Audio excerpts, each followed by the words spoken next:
Hi ಎಲ್ಲರಿಗೂ ನಮಸ್ಕಾರ. Welcome back to Kannada ಮಾಹಿತಿ ಮಾಧ್ಯಮ ಯೂಟ್ಯೂಬ್ ಚಾನೆಲ್ಗೆ. ಕೇಂದ್ರ ಸರ್ಕಾರ ಕೊಡ್ತಾ ಇರುವಂತಹ ಪ್ರಧಾನಮಂತ್ರಿ PM ಕಿಸಾನ್ ಯೋಜನೆ ಅಡಿಯಲ್ಲಿ ಪ್ರತಿ ವರ್ಷ 6,000 ಹಣವನ್ನು ರೈತರ ಒಂದು ಖಾತೆಗೆ ಹಾಕ್ತಾ ಇವಿ ಅಂತ ಹೇಳಿದರು. ಅದೇ ರೀತಿಯಾಗಿ ಹಾಕ್ತಾನೆ ಬಂದಿದ್ದಾರೆ ಕೂಡ.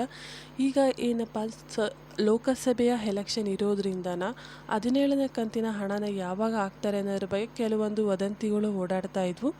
ಈಗ ಅದಕ್ಕೂ ಒಂದು ದಿನಾಂಕವನ್ನು ಫಿಕ್ಸ್ ಮಾಡಿದ್ದಾರೆ. ಅಂದರೆ ಏನು, ಲೋಕಸಭೆ ಎಲೆಕ್ಷನ್ ರಿಸಲ್ಟ್ ಬರೋದಕ್ಕೂ ಮುಂಚೆನೇ ಅಂದರೆ 28 ತಾರೀಕು ಏಪ್ರಿಲ್ 2024 ಮಧ್ಯಾಹ್ನ 12:12 ಮೇಲೆ ರೈತರ ಒಂದು ಖಾತೆಗೆ 17ನೇ ಕಂತಿನ ಹಣನ ಜಮಾ ಮಾಡ್ತೀವಿ ಅಂತ ಹೇಳಿದ್ದಾರೆ ಸರ್ಕಾರ. ಯಾರೆಲ್ಲ ನಿಮಗೆ ಒಂದು ಏನು 16ನೇ ಕಂತಿನ ಹಣ ಫೆಬ್ರವರಿ ತಿಂಗಳಲ್ಲಿ 9ನೇ ತಾರೀಕು ಬಂತು, ಆ ಒಂದು ಬ್ಯಾಂಕ್ ಸ್ಟೇಟ್ಮೆಂಟನ್ನು ತೆಗಿಯೋದ್ರ ಮುಖಾಂತರ ಅಥವಾ ನಿಮ್ಮ ಒಂದು ಪಾಸ್ಬುಕ್ ಎಂಟ್ರಿ ಮಾಡಿಸೋದ್ರ ಮುಖಾಂತರ ಅಥವಾ ನೀವು ಮೊಬೈಲ್ ಬ್ಯಾಂಕಿಂಗ್ ಯೂಸ್ ಮಾಡ್ತಾಯಿದ್ರೆ ಆ ಮೊಬೈಲ್ ಬ್ಯಾಂಕಿಂಗಲ್ಲಿ ಅಕೌಂಟ್ ಸಮ್ಮರಿ ಅಥವಾ ಅಕೌಂಟ್ ಸ್ಟೇಟ್ಮೆಂಟನ್ನು ಡೌನ್ಲೋಡ್ ಮಾಡ್ಕೊಳ್ಳೋದ್ರ ಮುಖಾಂತರ ನೀವಲ್ಲಿ ನಿಮಗೆ ಹಣ ಬಂದಿದೆ ಇಲ್ಲ ಅನ್ನೋದನ್ನು ನೀವು ಚೆಕ್ ಮಾಡ್ಕೋಬೇಕಾಗತ್ತೆ.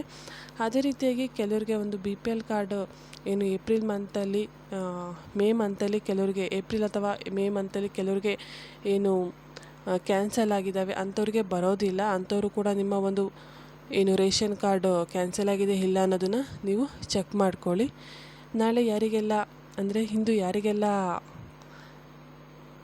17ನೇ ಕಂತಿನ ಹಣ ಬರುತ್ತೆ ಅವರು ನಿಮ್ಮ ಅಕೌಂಟ್ ಸ್ಟೇಟ್ಮೆಂಟ್ ಚೆಕ್ ಮಾಡ್ಕೊಳ್ಳೋದ್ರ ಮುಖಾಂತರ PM ಕಿಸಾನ್ ಯೋಜನೆಯ 17ನೇ ಕಂತಿನ ಹಣ ಬಂದಿದೆ ಇಲ್ಲ ಅನ್ನೋದನ್ನು ನೀವು ಚೆಕ್ ಮಾಡ್ಕೋಬೋದು. ಈ ಒಂದು ಮಾಹಿತಿ ನಿಮಗೆ ಇಷ್ಟ ಆದರೆ ಈ ವಿಡಿಯೋ ಲೈಕ್ ಮಾಡಿ, ಶೇರ್ ಮಾಡಿ, ಕಮೆಂಟ್ ಮಾಡಿ.